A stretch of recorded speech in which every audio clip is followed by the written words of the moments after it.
Welcome into First Things Last.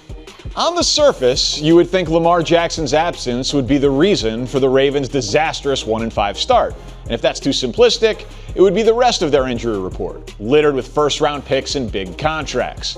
But think again. According to a story in the Baltimore Sun, the issue was ping pong. That's right. Forrest Gump's favorite game was a distraction, and John Harbaugh decided they've reached the point of the year where it's the only thing you can do with distractions, and that is eliminate them. He has removed the Ravens' ping pong tables. Now, my love language is sarcasm, with a healthy mix of condescension. So my initial instinct here is, like many of you, I'm sure, to mock this. However, good ping pong being blamed for bad football is a tale as old as time, and I like to consider myself a bit of an expert on the subject. The first time I remember noticing this phenomenon was back in 2013, when Mike Tomlin tried to salvage an 0-4 season by removing ping pong.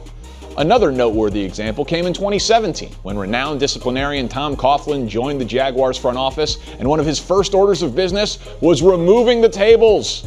Finally, upon taking the job in Washington in 2020, Ron Rivera also prioritized the removal of table tennis. So why would three legendary coaches across different years keep turning to ping pong instead of, their play callers or blocking schemes when addressing their team's problems? To the data! The Steelers finished 8-4 after an 0-4 start. That's right. We wouldn't have everyone's favorite Mike Tomlin has never had a losing record stat if it weren't for ping pong's removal in Pittsburgh. Tom Coughlin heard your mocking and dismissed it, as Jacksonville went from 3-13 in the ping pong era to 10-6 and a trip to the AFC title game in the post-ping pong era of Duval.